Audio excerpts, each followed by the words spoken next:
Hello everyone, welcome back my new channel SK options vlog. आज के video में हम देखेंगे कि प्राइस एक्शंस और फंडामेंटल एंड टेक्निकल एनालिसिस कैसे ऑप्शंस और शेयर मार्केट में वर्क होता है। क्योंकि जो शेयर मार्केट में नए लोग आते हैं वो जनरली उनको बहुत सा ज्ञान नहीं होता कि what is technical analysis, fundamental analysis and future and option क्या होता है। तो आज थोड़ा सा वीडियो बड़ा होने वाला है, तो आपको अगर पूरा देखना है तो प्लीज़ आप सेव भी कर सकते हो इस वीडियो को और बाद में देखो। बट आधा अधूरा देख के कुछ फ़ायदा नहीं है, क्योंकि लगभग शेयर मार्केट में ऐसे बहुत से वीडियोस बनते हैं आधे आधे घंटे में। तो आप शॉर्टकट में देखना चाहते हो तो ये वीडियो आपके लिए नहीं है, ये थोड़ी सी बड़ी हो जाएंगी। तो मेरा एक ही रिक्वेस्ट है कि आप देख नहीं सकते तो इसको वॉच लिस्ट में डालो और बाद में देखो। तो आज मैं जस्ट आपको एक टेक्निकल और फंडामेंटल में क्या फ़र्क होता है वो आज डिस्कस करेंगे। और उसके बाद मैं पूरे इंडिकेटर, टेक्निकल एनालिसिस के जितने भी इंडिकेटर रहते हैं वो इंडिकेटर देखेंगे।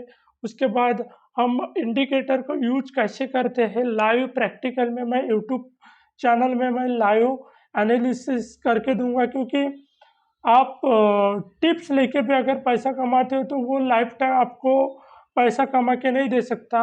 आपसे आपको सिर्फ कमा के दे सकता है वो हो आप, सिर्फ आप कमा सकते हो खुद। आप एक एनालिसिस करके पैसे कमा सकते हो। क्योंकि शेयर मार्केट एक दूसरे के ऊपर डिपेंड नहीं रहता है। आप देख भी सकते हो ये शेयर मार्केट का एक पीडीएफ बना है कि व्हाट इज टेक्निकल एनालिसिस। उसके बाद आता है कि लर्निंग ऑब्जेक्टिव क्या क्या होता है, आप यहाँ पे देख भी सकते हो। मैं इसको थोड़ा सा एलाबरेट करूँगा कि आप लर्निंग के मुताबिक आप क्या क्या देखोगे टेक्निकल में। आप देख सकते हो यहाँ पे लिखा भी है कि टेक्निकल में establishing framework to trade technical analysis, then learning about common tools and techniques for doing technicals, understanding the basic framework doing technical, then introducing a technical analysis। तो टेक्निकल में क्या होता है, लगभग आप देख सकते हो कि इंडिकेटर रहता है। इंडिकेटर के बाद इंडिकेटर आप एग्जांपल देख सकते हो कि बाइक में इंडिकेटर क्यों रहता है कि उसको एक डायरेक्शन दिया जाता है। आपको भी पता है कि शेयर मार्केट में ट्रेंड्स क्या होते हैं। ट्रेंड्स तीन टाइप के होते हैं। यहाँ पे मैं ये जो आपको पीडीएफ है मैं आपके साथ शेयर करने वाला हूँ। अगर आप हमसे जुड़ते हो यूट्यूब चैनल पे तो मैं ये पूरी पीडीएफ आपके साथ शेयर करूँगा। सो पहला क्वेश्चन है कि what is technical analysis. Market can be analyse from three perspective. तो तीन ऐसे सूत्र है, आप फार्मूला भी बोल सकते हो। उसके अनुसार हम एक शेयर मार्केट को देखते हैं कि टेक्निकल एनालिसिस, फंडामेंटल एनालिसिस और सेंटिमेंट। ये टेक्निकल और फंडामेंटल सिर्फ दो,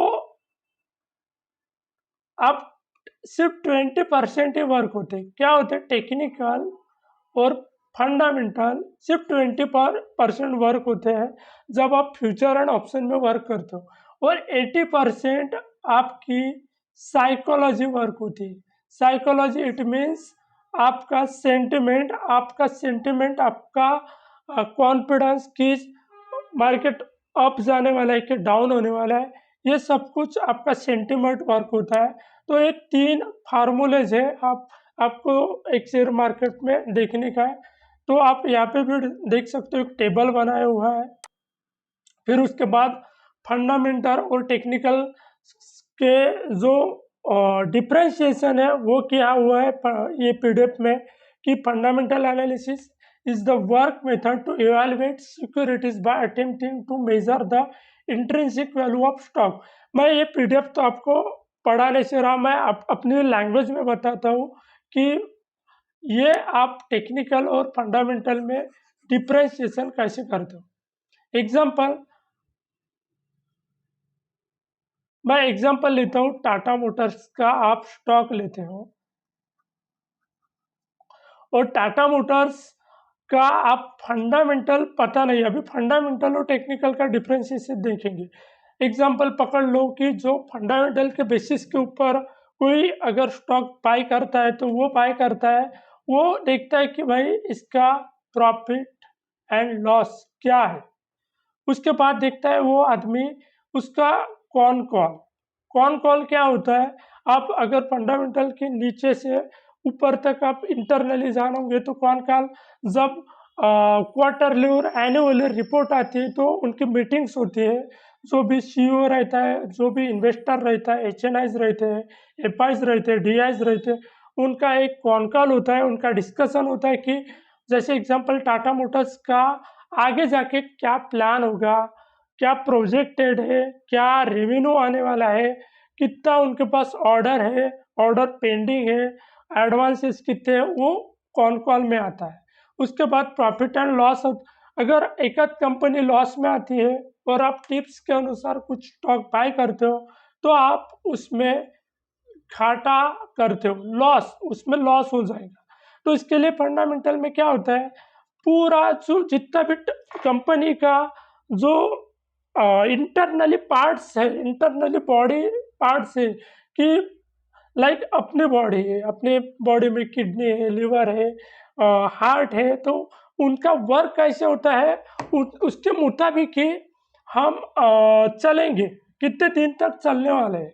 वैसे टाटा मोटर्स का इंटरनली स्वरूप अपना फंडामेंटल बताता है कि जैसे प्रॉफिट एंड लॉस है, कौन कॉल है, बैलेंस शीट है, अपना कंपनी का सीईओ कौन है। जैसे एग्जांपल सीईओ अगर गलत होता है, वो उनको पता नहीं कि कंपनी कैसे चलाई जाती है, अगर उस कंपनी में आप इन्वेस्टमेंट करते हो तो आपका लॉस हो सकता है। इसीलिए फंडामेंटल बहुत ज़्यादा ज़रूरत है, इम्पोर्टेंट है आपको फंडामेंटल जानना। अगर उसके अकॉर्डिंग टू अपोजिट में देखते हो तो टेक्निकल। अब हम टेक्निकल में देखते हैं कि टेक्निकल क्या होता है। टेक्निकल इंटरनली नहीं देखता, टेक्निकल सिर्फ आपको एक वैल्यूएशन दिखाता है कि 100 रुपये का स्टॉक था वो 1000 में कैसे चला, वो अप ट्रेंड में गया कि डाउन ट्रेंड में गया कि कंसोलिडेशन से चला गया, और उसके वैल्यू कितने रुपए में है, उसका सब कुछ टेक्निकल में दिखता है। और टेक्निकल के अनुसार हम यूज करते हैं इंडिकेटर। इंडिकेटर के बाद हम देखते हैं कि यार अगर आपको इंडिकेटर आता है, लाइक इंडिकेटर बहुत टाइप, 103 104 टाइप के इंडिकेटर है अपने शेयर मार्केट में। और बड़े बड़े इंडिकेटर में छोटे छोटे नाम लेता हूँ, जैसे RSI, MACD, stochastics, moving average, exponential moving average, ये इंडिकेटर रहते हैं। अगर इस इंडिकेटर के अनुसार आप वर्क करते हो तो आप इंट्राडे या फ्यूचर एंड ऑप्शंस के ऊपर आप पैसा कमा सकते हो, क्योंकि टेक्निकली ऐसा एक प्लेटफॉर्म है जो इंट्राडे में आपको पैसा कमा सकते हो। अब RSI का मीनिंग क्या होता है, RSI यानी रिलेटिव स्ट्रेंथ इंडेक्स। अब रिलेटिव यानी एक उसके अनुसार चलता है, स्ट्रेंथ यानी पावर, और इंडेक्स यानी जिनसे आप देख सकते हो। लाइक एग्जांपल आप बैंक निफ्टी देखते हो तो बैंक निफ्टी का इंडेक्स के थ्रू RSI वर्क होता है। अब MACD क्या होता है, MACD moving average conversion divergence. Stochastic क्या होता है, आपको एक स्ट्रेंथ दिखाती है। अब EMA क्या होता है, EMA यानी एक्सपोनेंशियल मूविंग एवरेज। मैं सब PDF आपको ये सब कुछ शेयर करने वाला हूँ यूट्यूब पे, नीचे दिए हुए आप अपनी ईमेल आईडी या जीमेल आईडी भी शेयर कर सकते हो। हमारे यूट्यूब चैनल में हम आपको शेयर करेंगे, क्योंकि हमारा एक ही एजेंडा है। आप एग्जाम्पल भी देख सकते हो, अपने इंडिया में 130 करोड़ की आबादी है, और 130 करोड़ में से सिर्फ 5 करोड़, 3 करोड़, 4 करोड़ ऐसे लोग हैं जो ट्रेडिंग करते हैं। 130 करोड़ में से 5 करोड़ पकड़ो, तो बाकी बचे हैं 125 करोड़। अगर हमारा एजेंडा के थ्रू पे अगर 20 करोड़ भी लोग एटलीस्ट, नहीं ज़्यादा स्टॉक मार्केट में ट्रेडिंग नहीं करेंगे बट एटलीस्ट इन्वेस्टिंग भी करते हैं, तो एटलीस्ट उनका जो फाइनेंशियल पावर है, वेल्थ मैनेजमेंट है, वो थोड़ा सा ऊपर चलेगा। क्योंकि मैक्सिमम लोग अपने इंडिया में ऐसे भी है कि वो लोग सिर्फ बड़े लोग हैं जो इन्वेस्टमेंट करते हैं अपने स्टॉक मार्केट में। तो मेरा एक ही एजेंडा है कि जो मिडिल क्लास का है वो भी शेयर मार्केट पे आना चाहिए, वो एसआईपी में भी इन्वेस्टमेंट करना चाहिए, या ब्लू चिप स्टॉक में भी इन्वेस्ट। अभी ब्लू चिप स्टॉक क्या होता है? ब्लू चिप स्टॉक ऐसे होते हैं जैसे निफ्टी 50 बना है, निफ्टी 50 इंडेक्स बना है। निफ्टी 50 में अपने इंडिया में जो बड़ी बड़ी कंपनी है, जो टॉपेस्ट कंपनीज है, like Reliance, TCS, Tata Motors, आप देख सकते हो Bajaj Finserv, Bajaj finance, HDFC bank, ऐसे बहुत सी कंपनियां जो टॉप पे चलती है। आप उनके ऊपर एक एक स्टॉक भी आप एसआईपी के थ्रू इन्वेस्टमेंट करते हो 20 साल 10 साल तक, फिर भी आप करोड़पति बन सकते हो। तो आपका एक व्यू रखो कि आप जस्ट कमाने के लिए नहीं, बट एटलीस्ट नॉलेज लेते हो तो आपका पैसा डबल हो सकता है। तो ये एडवांटेजेस है। अब डिसएडवांटेजेस ऑफ टेक्निकल एनालिसिस, यहाँ पे क्या होता है, बहुत लोग हैं जो शेयर मार्केट में एक वीक, एक महीना, एक साल के लिए आते हैं, तो उसके लिए टेक्निकल वर्क नहीं होता। टेक्निकल वर्क होता है जब आप एक शॉर्ट टर्म में वर्क करते हो, लाइक इंट्राडे में वर्क करते हो और इंडिकेटर या प्राइस एक्शंस का वर्क करते हो, तब टेक्निकल यूज होता है। बट आप लॉन्ग टर्म के लिए देखते हो तो टेक्निकल ज़्यादातर वर्क नहीं होता। आप फंडामेंटल भी देखना पड़ता है, फंडामेंटल को भी देखना पड़ता है। फिर उसके बाद basic assumptions of technical analysis, आप इसमें प्राइस एक्शन भी देख सकते हो, ट्रेंड्स भी देख सकते हो, moves in trend, stock price moves in trend. अब आपको इतना भी पता रहना चाहिए कि अपने शेयर मार्केट में ट्रेंड्स कितने हैं, आप वो भी देख सकते हो ट्रेंड्स कितने हैं।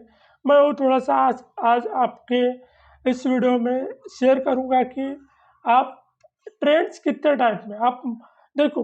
50, 100 या 200 साल भी होते हैं तो शेयर मार्केट में सिर्फ 3 ही ट्रेंड चलते, 3 ट्रेंड, इसके अलावा कोई ट्रेंड नहीं चलता। अगर ये ट्रेंड आप देखते हो, ऑब्जर्व करते हो, तो आपका पैसा बन जाता है।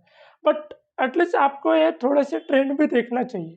तो सबसे इम्पोर्टेंट 3 ट्रेंड है, up trend, down trend and कंसोलिडेशंस।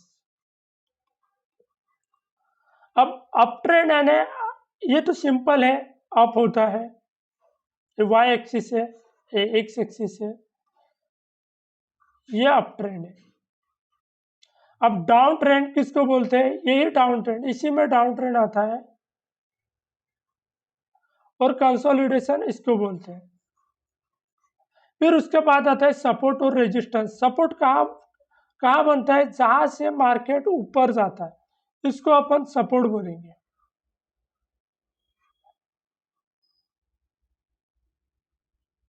और इसको बोलेंगे रेजिस्टेंस। ये सपोर्ट और ये रेजिस्टेंस। कंसोलिडेशन में आप ट्रेड करोगे तो आपका कुछ फायदा नहीं है, आपका मैक्सिमम लॉस होता है। अगर कंसोलिडेशन का पेज आपको पता चला, सपोर्ट और रेजिस्टेंस, तभी आप पैसा कमा सकते हो। और शेयर मार्केट का माई बाप या मम्मी डैडी भी बोल सकते हो, सपोर्ट रेजिस्टेंस, क्योंकि मैक्सिमम लोगों को सपोर्ट रेजिस्टेंस कहाँ बनता है और कैसे यूज किया करते हैं वो भी बहुत से लोगों को नहीं पता। तो मैं एक चैप्टर में सपोर्ट रेजिस्टेंस के ऊपर बनाऊंगा और उसके 10 स्टॉक भी लूँगा एग्जाम्पल के ऊपर। अगर आपको सपोर्ट रेजिस्टेंस निकल आता है शेयर मार्केट में, तभी आप मैक्सिमम टाइम पैसा लूज नहीं कर सकते। एटलीस्ट पैसा कमाओगे नहीं, बट लूज भी नहीं करते, क्योंकि बहुत से लोग हैं जो टॉप पे बाय करते हैं, जब मार्केट ग्रीन रहता है तभी स्टॉक बाय करते हैं, और उनको नहीं पता रहता कि वहीं से प्रॉफिट बुकिंग आती है। उसके ऊपर हमने डाउ थ्योरी, इलॉट वेव थ्योरी, उसके ऊपर ये भी हम डिस्कस करने वाले हैं। So basic assumptions of technical analysis, price is determined to interaction of supply and demand। अब शेयर मार्केट सप्लाई और डिमांड के ऊपर ही चलता है, ना कि कोई बोलता है टिप्स लेता है तो उसके ऊपर वो वर्क होता है। अगर कोई स्टॉक को डिमांड होती है तभी स्टॉक ऊपर जाता है। अगर उस स्टॉक के ऊपर या उस कंपनी की डिमांड ही नहीं है और आप वो स्टॉक बाय करते हो तो कुछ फ़ायदा नहीं है। तो आपको स्टॉक मार्केट में वो भी देखना है कि कौन सी कंपनी को ज़्यादा डिमांड है इस इंडिया में, उसी स्टॉक को आप पिक करो, बाय करो और उसको रख दो।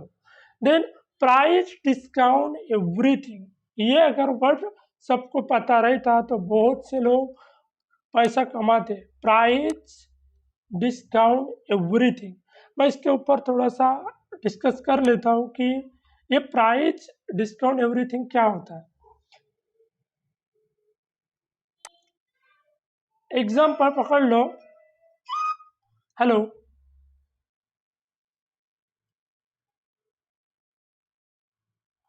तो प्राइस डिस्काउंट एवरीथिंग क्या होता है?